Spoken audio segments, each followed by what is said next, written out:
گمراہی کا سبب۔ آج کوئی کسی باپ دادا کی بات نہیں کر رہا، آج گمراہی کا سبب دین میں اپنی رائے داخل کرنا ہے۔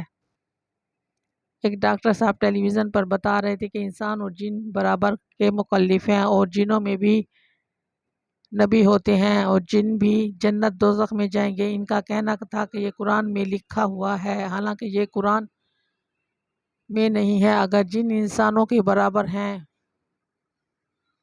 تو جن یوم الست میں کہاں تھے جب انسانوں سے عہد لیا جا رہا تھا؟ جن کہاں تھے؟ جنات میں کوئی نبی ہوتا تو جنات میں بھی تجلیات باری کو برداشت کرنے کی قوت ہوتی، وہ تو نہیں کر سکتے۔ نبوت صرف بنی آدم کی اولاد میں ہے، سارے انبیاء علیہ السلام صرف نبی آدم میں سے ہیں۔ اور قرآن کریم نے جہاں جنات کا ذکر کیا ہے سورۃ جن میں اور دوسری صورتوں میں بھی، وہاں فرمایا اطاعت کر لو، اگر اللہ کی اطاعت کرو گے تو دردناک عذاب سے بچ جاؤ گے۔ جنت کا ذکر نہیں کیا۔ محققین مفسرین فرماتے ہیں کہ جنات میں سے جو نجات پا جائیں گے وہ فنا کر دیے جائیں گے، اور جو جہنم میں جائیں گے وہ اپنے اعمال کی سزا بھگتتے رہیں گے۔ وہ 4,000 سال بعد، 1 کروڑ سال بعد جب ان کی سزا پوری ہوگی تو انہیں پھر فنا کر دیا جائے گا، لیکن انسان ہمیشہ باقی رہے گا۔ جب نجات یافتہ جنوں کو فنا کر دیا جائے گا تو انسانوں میں جو کافر ہوں گے وہ کہیں گے یا لیتنی کنتو ترابا، سورۃ النباء کی آیت نمبر 14۔ جس طرح جنوں کو فنا کر دیا، کاش اللہ مجھے بھی مٹی میں ملا دیتے اور خاک بنا دیتے اور جہنم میں نہ بھیجتے۔ جو جنات میں نبوت نہیں ہے، جنات میں ولایت بھی نہیں ہے، کوئی جن لطائف نہیں کر سکتا، اسے توجہ دو تو آگ لگ جاتی ہے، جل جاتا ہے۔ کوئی جن مراقبات نہیں کر سکتا، کوئی جن آسمان کے اوپر نہیں جا سکتا۔ یہ سارا اشرف انسانوں کے لیے ہے، اسی لیے کہ عہد الست بنی آدم سے لیا جا رہا ہے۔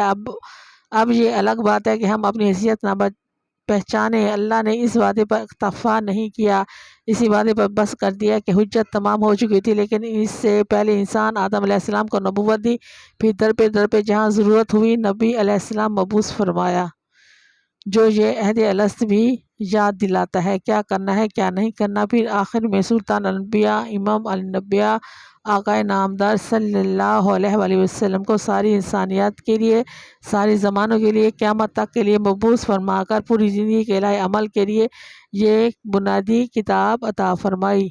یہ زندگی کی کتاب ہے، یہ زندوں کے لیے ہے۔ جب ہم مردوں پر پڑھتے ہیں تو یہ طریقہ بنا لیا، کوئی مرنے کے قریب ہے تو ہم کہتے ہیں سورہ یاسین پڑھو، وہ جلدی مر جائے، یا کوئی مر گیا تو اس کے لیے 10-12 بندے بلا کر حلوہ کھلا دو اور قرآن ختم کر دو۔ یہ زندگی کی کتاب ہے، یہ زندہ کتاب ہے، یہ زندہ انسانوں کے لیے ہے، زندگی کی بنیاد کتاب ہے۔ اور یہ چھوٹی سے لے کر بڑی بات، ذاتی، خاندانی، ملکی، قومی، بین الاقوامی امور کے ہر شعبے زندگی کو زیر بحث لا کر خوبصورت رہنمائی کرتی ہے۔ جو اس کے مطابق فیصلے نہیں کرتے، قرآن حکیم میں 3 درجے دیے گئے ہیں: اولئک ھم الکافرون، اولئک ھم الظالمون،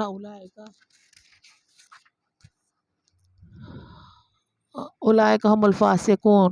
جو میرے حکم، میری کتاب کے مطابق فیصلے نہیں کرتے وہ مشرک ہیں، وہ ظالم ہیں، وہ نافرمان ہیں۔ یہ 3 درجے اللہ نے ان لوگوں کو دیے ہیں جن کی زندگی کے فیصلے کتاب اللہ سے ہٹ کر ہوتے ہیں۔ تو فرمایا یہ ضروری نہیں کہ باپ دادا کیا کرتا تھا، ضروری کہ یہ ہے کہ حق کیا ہے۔ اگر باپ دادا حق پر ہے تو وہ باپ دادا کا اتباع تو نہیں، وہ تو حق کا اتباع ہوا۔ اگر کوئی اللہ اور اللہ کے رسول صلی اللہ علیہ وسلم کی بات بتاتا ہے تو ہم نے اس کی بات تو نہیں مانی، اس نے تو پہنچائی ہے، بات تو اللہ اور اللہ کے رسول صلی اللہ علیہ وآلہ وسلم کی مانی۔